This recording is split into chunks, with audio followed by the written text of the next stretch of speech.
नमस्कार, मैं पवन कुमार यादव, प्रवक्ता रसायन विज्ञान, कक्षा 11 रसायन विज्ञान के अध्याय 2 परमाणु संरचना पर अध्ययन करने हेतु आप सभी के बीच प्रस्तुत हूं। परमाणु संरचना के व्याख्यान 1 में हमने परमाणु के मूल कणों की खोज और उनके लक्षण तथा थॉमसन के परमाणु मॉडल का अध्ययन किया था।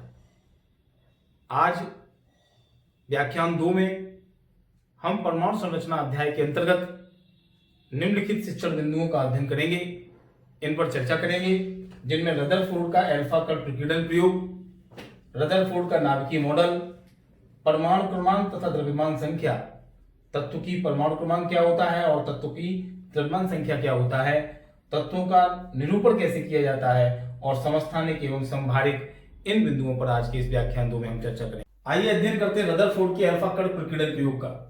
रदरफोर्ड ने परमाणु मॉडल को समझने के लिए सन 1911 में स्वर्ण धातु की पतली पन्नी पर अल्फा कणों की बमबारी का प्रयोग किया। रदरफोर्ड ने स्वर्ण धातु की पतली पन्नी पर जिन अल्फा कणों का प्रयोग किया, उन अल्फा कणों के संदर्भ में हम पिछले व्याख्यान में सीख चुके हैं कि अल्फा कण हीलियम परमाणु के नाभिक होते हैं, अर्थात अल्फा कण की रचना 2 प्रोटॉन और 2 न्यूट्रॉन से मिलकर होती है। अल्फा कण जब हीलियम परमाणु के नाभिक होते हैं तो उन्हें He2+ से प्रदर्शित किया जा सकता है। जब ये अल्फा कण स्वर्ण धातु की पतली पन्नी से टकराई तो इसका अर्थ हुआ कि स्वर्ण धातु की पतली पन्नी छोटे छोटे कणों अर्थात परमाणुओं से मिलकर बनी होती है, तो ये परमाणुओं से टकराई। उन परमाणुओं से टकराने के पश्चात क्या निष्कर्ष निकाले गए और क्या उनका प्रदर्शन हुआ, उसे इस चित्र के माध्यम से समझ सकते हैं। देखिए, इस प्रयोग में रदरफोर्ड ने एक प्रतिदीप्तशील पर्दा लगाया, जिसे यहां काले कलर से दिखाया गया है। इसके पहले एक स्वर्ण धातु की पतली पन्नी रख दी गई जिस पर अल्फा कणों की बमबारी कराई गई और स्वर्ण धातु की पतली पन्नी में उपस्थित किसी एक परमाणु पर उसका अध्ययन किया गया, जिसमें उन्होंने देखा कि अधिकांश अल्फा कण सोने की पतली पन्नी अर्थात परमाणु को पार करके आर पार चले गए और उन्होंने इस प्रतिदीप्तशील पर्दे पर यहां चमक उत्पन्न की।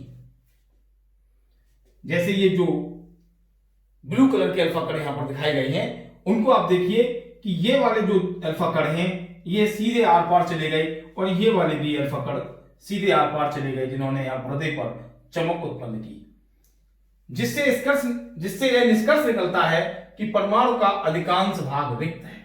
क्यों? क्योंकि ये परमाणु को पार करके निकल गए, तो ये पता लगा कि परमाणु का अधिकांश भाग रिक्त है, खोखला है। कुछ अल्फा कण जो परमाणु के केंद्र के पास से गुजरे, वे अपने मार्ग से विक्षेपित हो गए और परमाणु के केंद्र से दूर की ओर प्रतिकर्षित हो गए। हम जानते हैं कि समान आवेशों में प्रतिकर्षण होता है और अल्फा कण धनावेशित होते हैं, जैसे कि हम चर्चा कर चुके हैं। ये हीलियम परमाणु के नाभिक होते हैं जिन पर 2 इकाई धनावेश पाया जाता है, उन्हें He2+ से प्रदर्शित करते हैं। अतः यह अनुमान लगाया गया कि जो अल्फा कण परमाणु के केंद्र से प्रतिकर्षित हुए, वे इसलिए प्रतिकर्षित हुए कि परमाणु के केंद्र में कोई धनावेशित भाग है। परमाणु के केंद्र में एक अतिसूक्ष्म धनावेशित भाग है, क्योंकि कुछ अल्फा कण परमाणु के केंद्र से दूर की ओर प्रतिकर्षित हो गए। कुछ अल्फा कण ऐसे थे जो परमाणु के केंद्र से सीधे टकराए और अपने मार्ग पर ही वापस लौट आए। इससे पता चला कि परमाणु के केंद्र में जो धनावेशित भाग है वह सघन एवं दृढ़ है। तो इस प्रकार रदरफोर्ड ने इस प्रयोग के आधार पर 3 निष्कर्ष निकाले कि परमाणु का अधिकांश भाग रिक्त है, खोखला है, परमाणु के केंद्र में एक अतिसूक्ष्म धनावेशित भाग स्थित है, परमाणु के केंद्र में स्थित धनावेशित भाग सघन एवं दृढ़ है।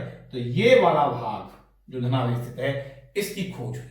तो इस प्रकार परमाणु के केंद्र में स्थित अतिसूक्ष्म भाग, जिसमें परमाणु का कुल धनावेश तथा लगभग समस्त द्रव्यमान संकेंद्रित रहता है, नाभिक कहलाता है। इस प्रकार रदरफोर्ड ने अल्फा कण प्रकीर्णन प्रयोग की सहायता से नाभिक की खोज की। किसकी खोज की? नाभिक की खोज की। तो हम नाभिक को किस प्रकार परिभाषित कर सकते हैं कि परमाणु के केंद्र में स्थित अतिसूक्ष्म धनावेशित भाग, जिसमें परमाणु का कुल धनावेश तथा लगभग समस्त द्रव्यमान संकेंद्रित रहता है, नाभिक कहलाता है।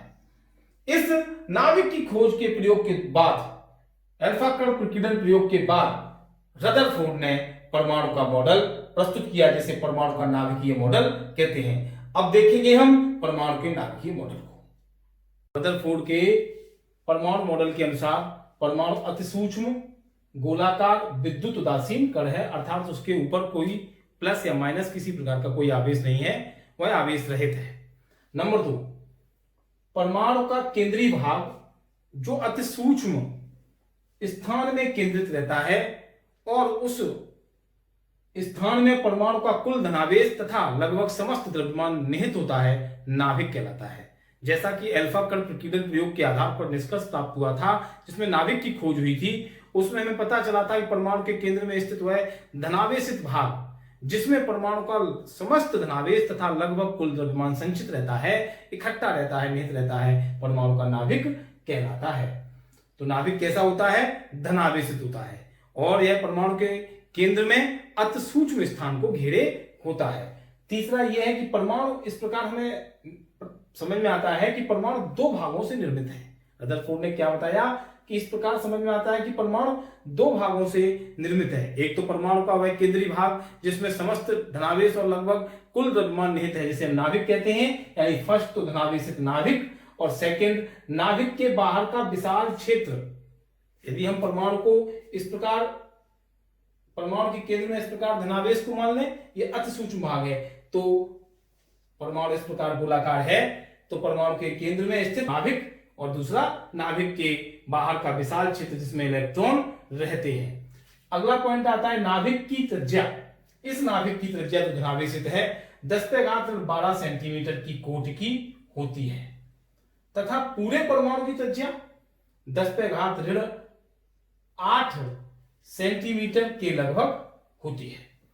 इसका मतलब परमाणु की तुलना में परमाणु का नाभिक बहुत छोटा होता है। अगला पॉइंट, परमाणु में इलेक्ट्रॉन नाभिक के चारों ओर, इस नाभिक के चारों ओर अपेक्षाकृत अधिक दूरी पर, यानी नाभिक से थोड़ी दूरी पर कक्षाओं में घूमते रहते हैं। कक्षाओं का स्पेसिफिकेशन यहां नहीं है।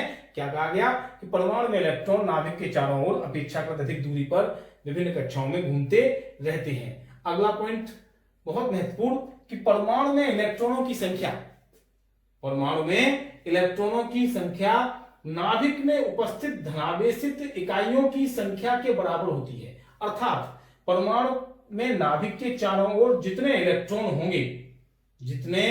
इलेक्ट्रॉन्स होंगे वो नाभिक के भीतर पाए जाने वाले धनावेशित यूनिट्स की संख्या के बराबर होंगे, जिससे परमाणु विद्युत उदासीन हो जाता है। किसका अर्थ यह हुआ कि इलेक्ट्रॉनों की संख्या नाभिक में पाए जाने वाले धनावेशित यूनिटों की संख्या के बराबर होती है, अतः परमाणु विद्युत उदासीन होता है। अगला पॉइंट यह है कि इलेक्ट्रॉन, जब मान लो इलेक्ट्रॉन यहां है, तो अब यह इलेक्ट्रॉन जब इस नाभिक के चारों ओर चक्कर लगाता है तो इस नाभिक पर के भीतर होता है धनावेश और इस इलेक्ट्रॉन पर होता है ऋणावेश। अतः नाभिक इलेक्ट्रॉन पर आकर्षण बल आरोपित करता है। क्या करता है? इस प्रकार से नीचे की ओर, यानी नाभिक की ओर एक आकर्षण बल कार्य करता है। तो रदरफोर्ड ने बताया कि इस आकर्षण बल को इलेक्ट्रॉनों के रोटेशन से उत्पन्न, इलेक्ट्रॉनों के परिक्रमण से उत्पन्न अपकेंद्र बल संतुलित कर देता है, जिससे इलेक्ट्रॉन इस नाभिक के चारों ओर चक्कर लगाते रहते हैं। यह बातें रदरफोर्ड ने बताई। परमाणु के इस मॉडल की तुलना, अर्थात रदरफोर्ड के परमाणु मॉडल की तुलना सौर मंडल से की जाती है।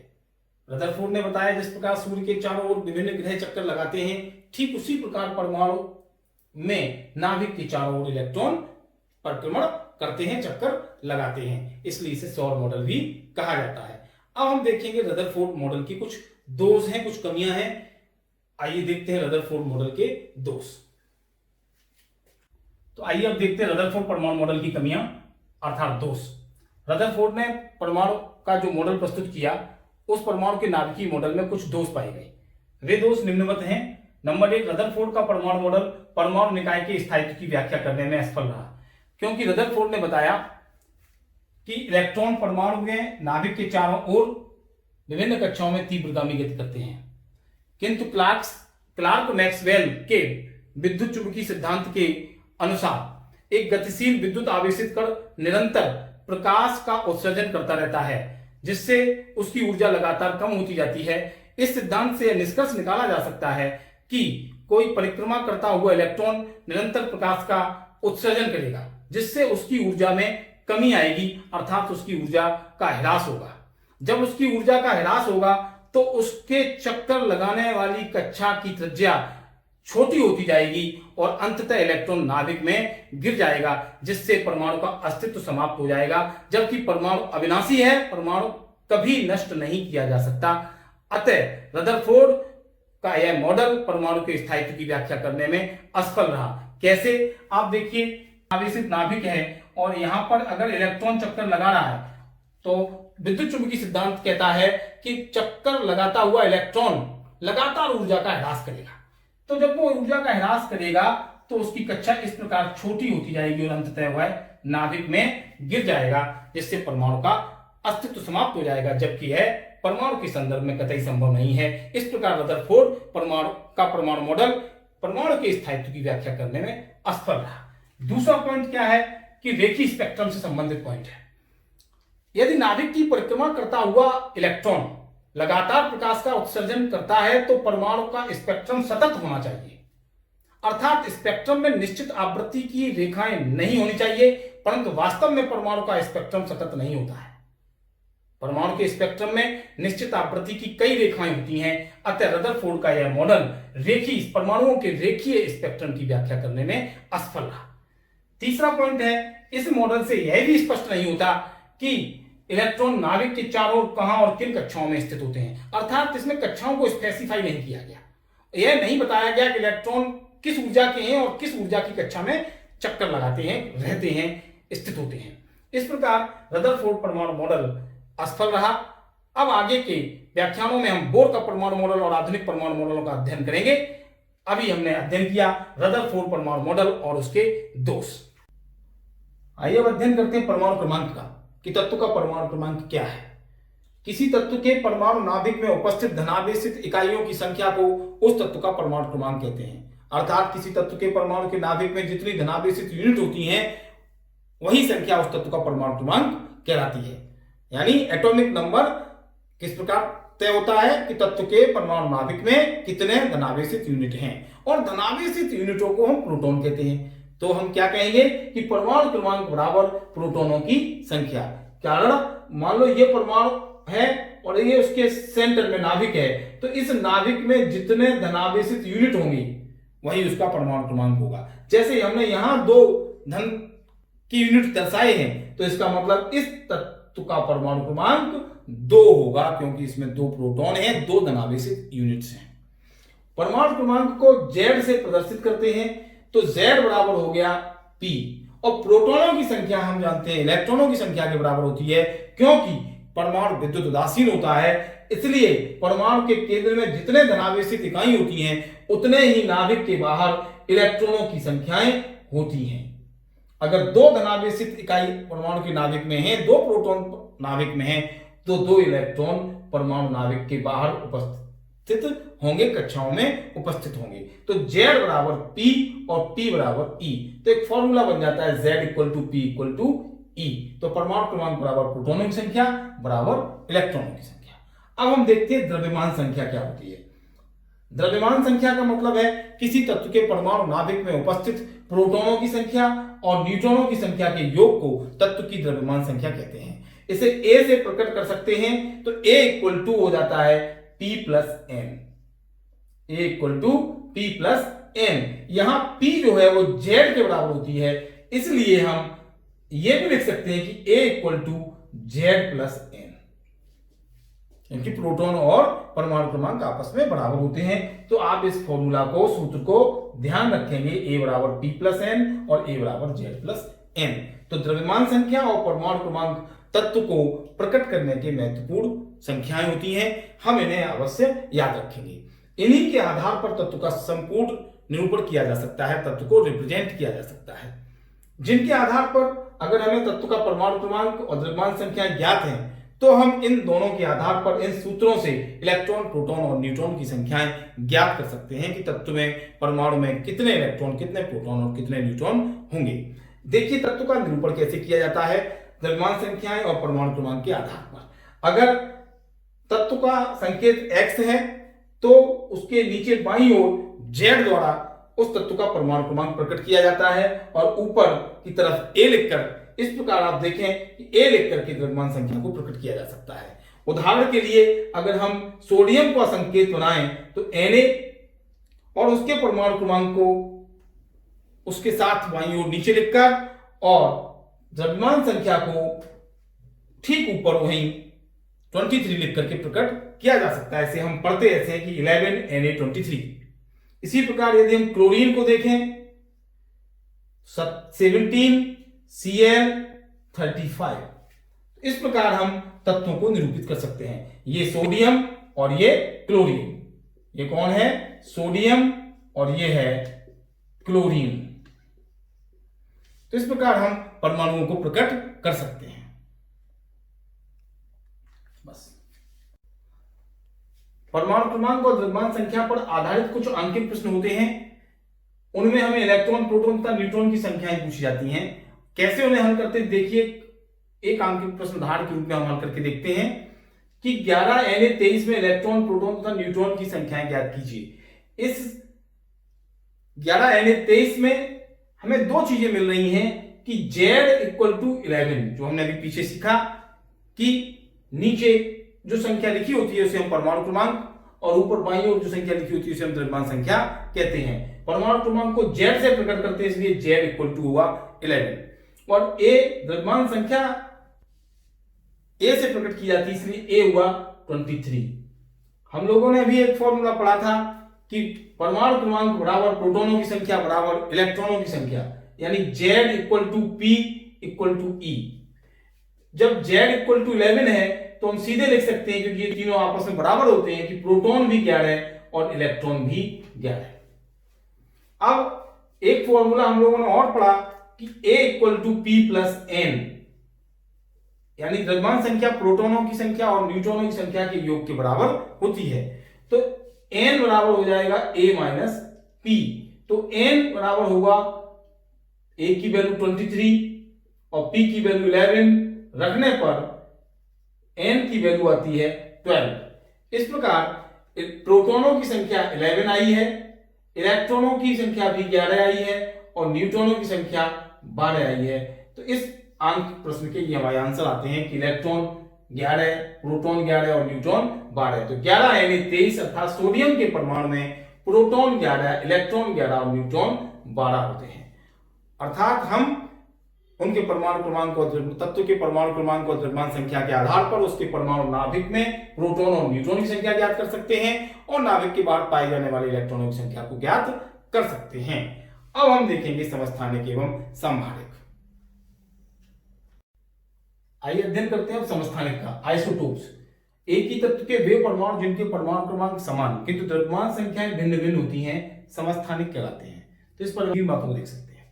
पहली क्या कि ये एक ही तत्व के परमाणु होते हैं, ये एक ही तत्व के परमाणु होते हैं और इन परमाणुओं के परमाणु क्रमांक समान होते हैं। तो परमाणु क्रमांक समान होते हैं। दूसरी बात, तीसरी बात, द्रव्यमान संख्याएं भिन्न भिन्न होती हैं। कैसी होती हैं? भिन्न भिन्न। इन तीन बातों को हम इन उदाहरणों के द्वारा समझ सकते हैं कि समस्थानिक एक ही तत्व के परमाणु होते हैं जिनके परमाणु क्रमांक समान और द्रव्यमान संख्याएं भिन्न भिन्न होती हैं। जैसे पहला हाइड्रोजन के समस्थानिक। हाइड्रोजन के समस्थानिक हैं तो तीनों परमाणु हाइड्रोजन के ही होंगे, अतः तीनों में सिंबल H रहेगा। Hydrogen hydrogen hydrogen. अब हाइड्रोजन का परमाणु क्रमांक 1 होता है, अतः 1H1 ऊपर द्रव्यमान संख्या लिखी हुई है, जैसा हम पीछे सीख चुके हैं। तो 1H1 जिसे हम प्रोटियम कहते हैं, यह हाइड्रोजन का पहला समस्थानिक। दूसरा क्या है? 1H2। तीसरा क्या है? Tritium 1H3। तो प्रोटियम, ड्यूटेरियम और ट्राइटियम ये हाइड्रोजन के तीन समस्थानिक होते हैं जिन्हें क्रमशः 1H1, 1H2 और 1H3 के द्वारा प्रदर्शित किया जाता है। यहां तीनों का परमाणु क्रमांक समान है और इनमें क्रमशः द्रव्यमान संख्याएं 1, 2 और 3 है, अर्थात इनकी द्रव्यमान संख्याएं भिन्न भिन्न है। तो हाइड्रोजन के समस्थानिकों के उदाहरण से हमने क्या जाना कि समस्थानिक एक ही तत्व के ऐसे परमाणु होते हैं जिनके परमाणु क्रमांक समान किंतु द्रव्यमान संख्याएं भिन्न भिन्न होती हैं। और उदाहरणों से भी इनको समझेंगे। यहां और भी स्पष्ट कर लेते हैं कि जब परमाणु क्रमांक यानी Z समान है तो प्रोटॉनों की संख्या समान होगी। इनमें प्रोटॉन यानी P भी समान होते हैं, प्रोटॉन समान होगी। जब प्रोटॉनों की संख्या समान होगी तो इलेक्ट्रॉनों की संख्या भी समान होगी।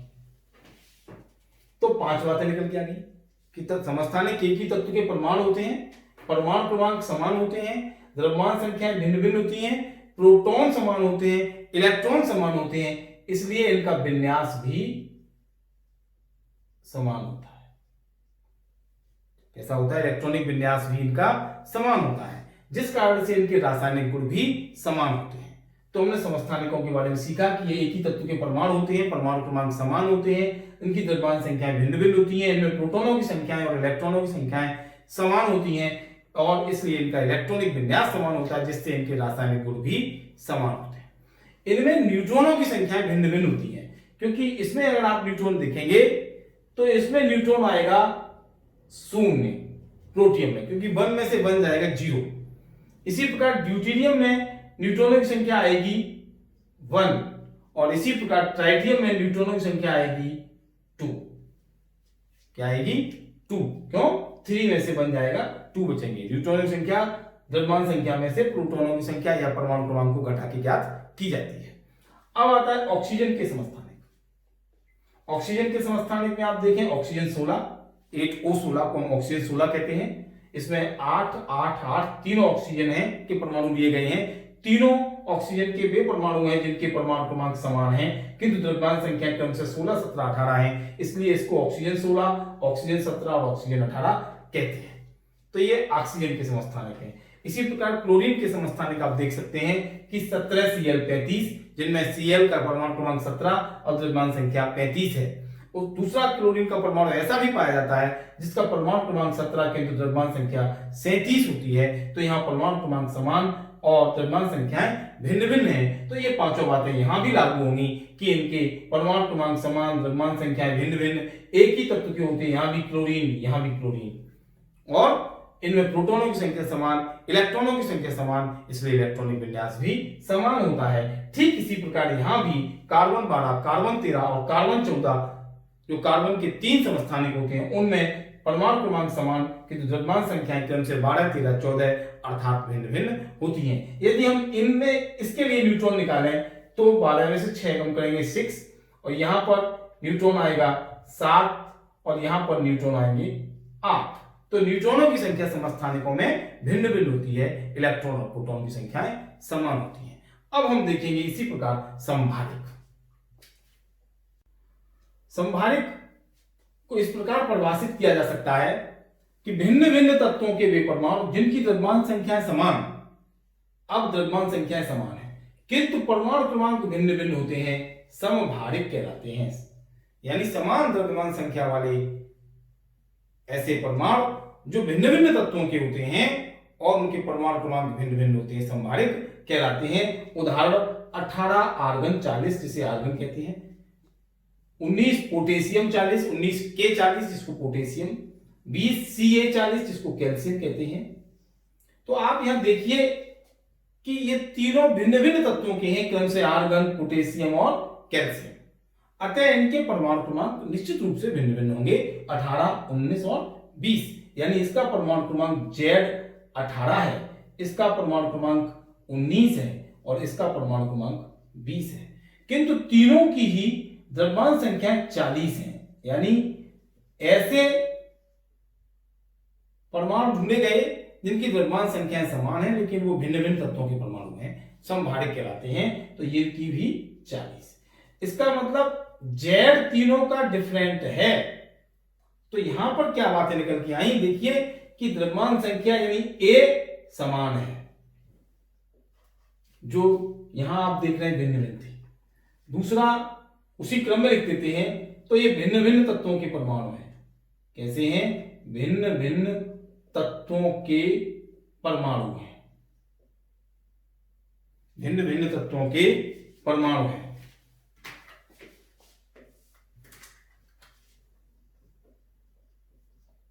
पहली बात। दूसरी बात, इनके परमाणु क्रमांक भिन्न भिन्न है, अलग अलग है। तीसरी बात, द्रव्यमान संख्याएं समान है। परमाणु क्रमांक जेड भिन्न भिन्न है, इसलिए प्रोटॉन भिन्न भिन्न है, पी इनका डिफरेंट होगा। इलेक्ट्रॉन इनमें भिन्न भिन्न होंगे, जैसे यहां प्रोटॉन होंगे 18, इलेक्ट्रॉन भी 18, यहां प्रोटॉन होंगे 19, इलेक्ट्रॉन भी 19, यहां प्रोटॉन होंगे 20, इलेक्ट्रॉन भी 20। अब यहां पर अगर न्यूट्रॉन निकालेंगे तो 18 को 40 में से कम करेंगे तो 22, यहां न्यूट्रॉन 21 आएंगे और यहां न्यूट्रॉन 20 आएंगे, यानी न्यूट्रॉनों की संख्या भी भिन्न भिन्न होती है।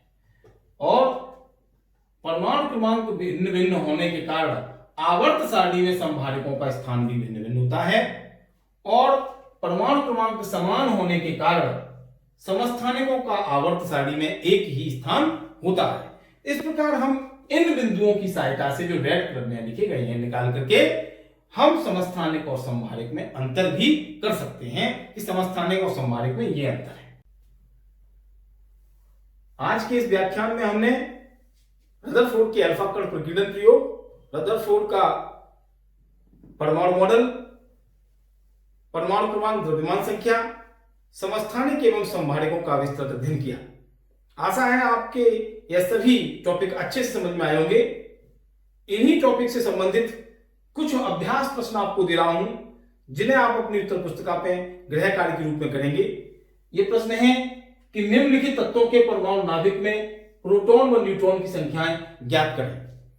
जैसे ऑक्सीजन का 8O16, 13 एल्यूमिनियम, 27, 15 फास्फोरस यानी पी को फास्फोरस कहते हैं, 15P31, 31 और 92 यूरेनियम 238। इनके आधार पर आप परमाणु नाभिक में प्रोटॉन और न्यूट्रॉन की संख्याएं ज्ञात करेंगे। तथा दूसरा प्रश्न है समस्थानिक एवं संभारिक में अंतर कीजिए। जैसा कि समस्थानिक और संभारिक में हमने अध्ययन किया, उसके अध्ययन के आधार पर आप समस्थानिक एवं संभारिक में अंतर करेंगे। आप सभी लोग दीक्षा ऐप डाउनलोड कर चुके होंगे। दीक्षा ऐप की सहायता से आप अपने स्वलिखित नोट्स बनाइए और इस वीडियो को बार बार देखिए तथा आप इस व्याख्यान में अभ्यस्त हों। आपके उज्जवल भविष्य की कामना करते हुए आपको बहुत बहुत शुभकामनाएं। धन्यवाद।